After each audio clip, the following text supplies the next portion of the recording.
How are you and your family doing? How was this off season? I know it's so different than years of the past. So how are things going, man? It's going great. When we left the bubble, I pretty much was focused on just getting healthy and spending time with my son and my fiance, and my mom and everybody. So it's just been a lot of family time for me.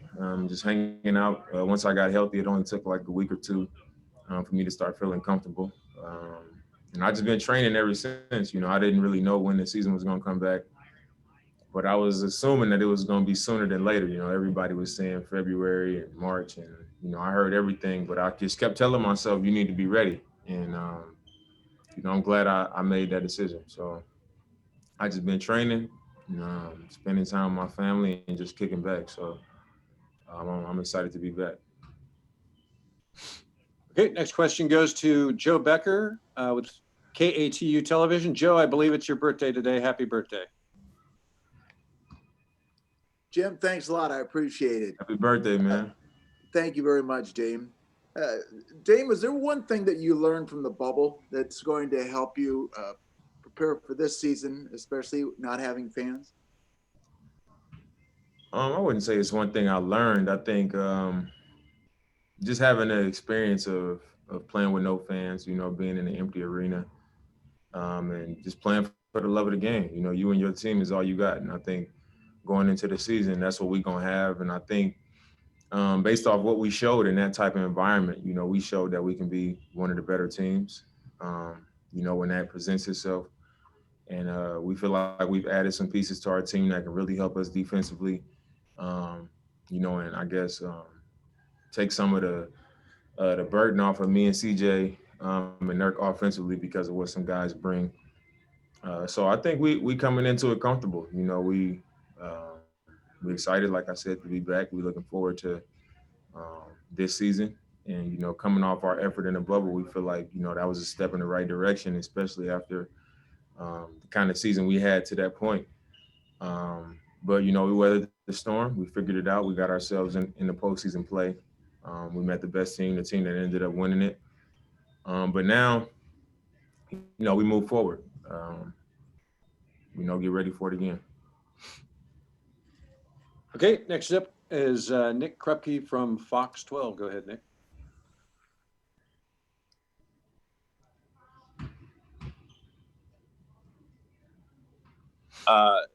Sorry if you missed that.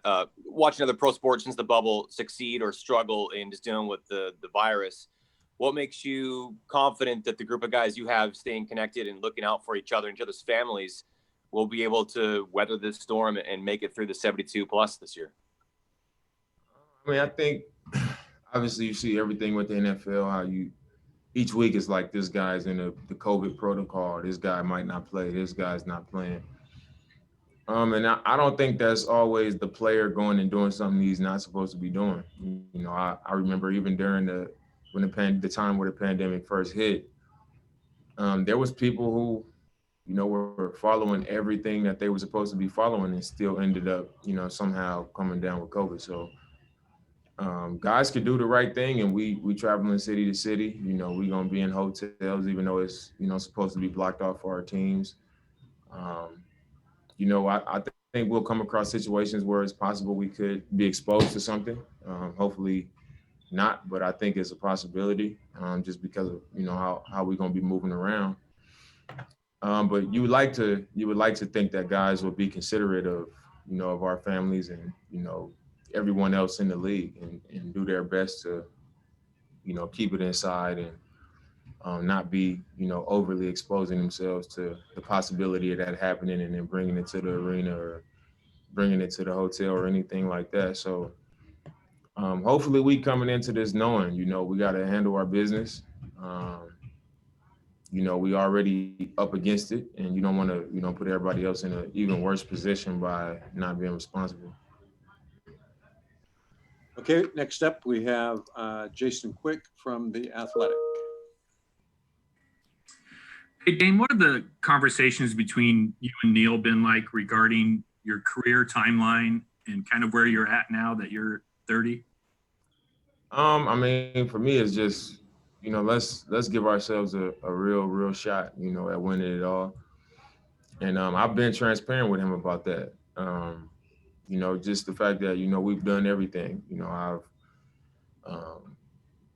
been swept a few times. We've been out in the first round. We've been in the second round. We've been to the Western Conference Finals. You know, we've got a lot of experience as an organization since I've been here. You know, highs and lows.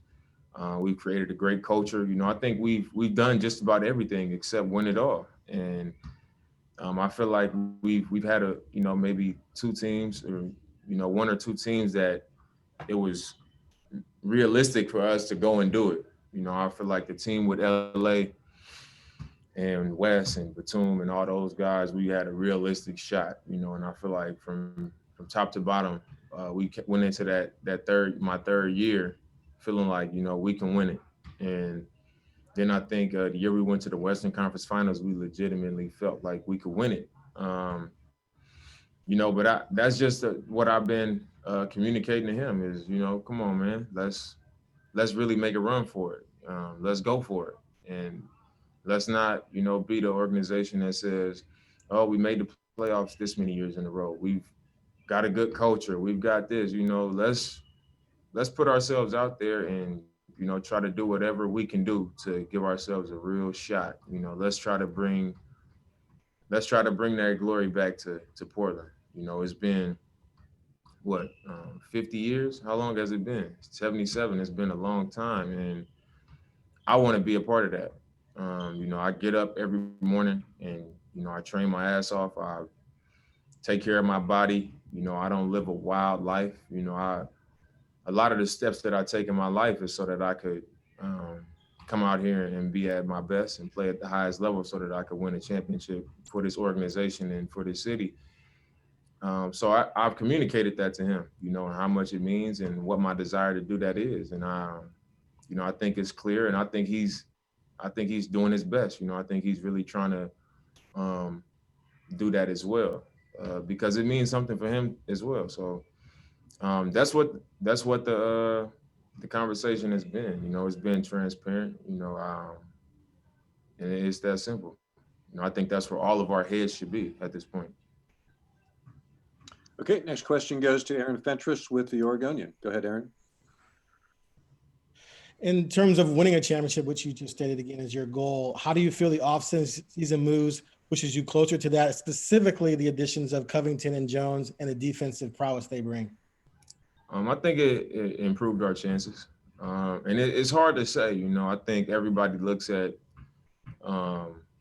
every team that acquired big name players or, you know, guys that we recognize, and you say, oh, they're going to be the best team, or this is what it means for them. And sometimes it's right. And sometimes it's, you know, it's not what you think it's going to be when the time comes. And sometimes, you know, you add a piece here, you add a piece there that's really complementary to your team. And, you know, you might do what some people consider as overachieving, and you do more than what's expected, and you're capable of doing more.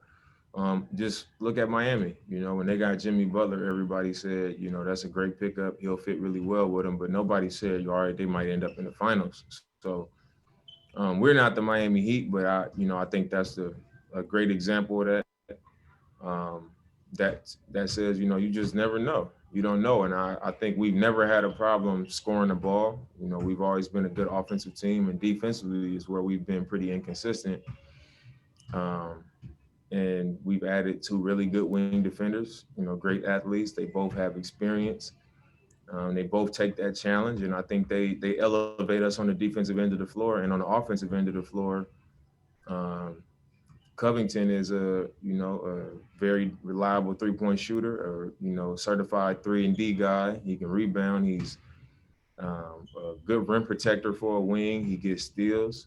He has experience. He knows what his role is. And then you look at Derrick Jones Jr., who's a super athlete, as athletic as anybody in the league, great length, loves to guard the best player on the opposing team. He can rebound. Just brings that excitement, you know. And I think once you get to the postseason and teams are giving myself and CJ all this attention, you got slashers and you got shooters and you got guys with feel, you know, that could bring something to the table and kind of change that for us. So if all goes well, you know, and they fit, you know, just right with our team, it's possible. So we shall see. Thanks for watching ESPN on YouTube. For live streaming, sports, and premium content, subscribe to ESPN+.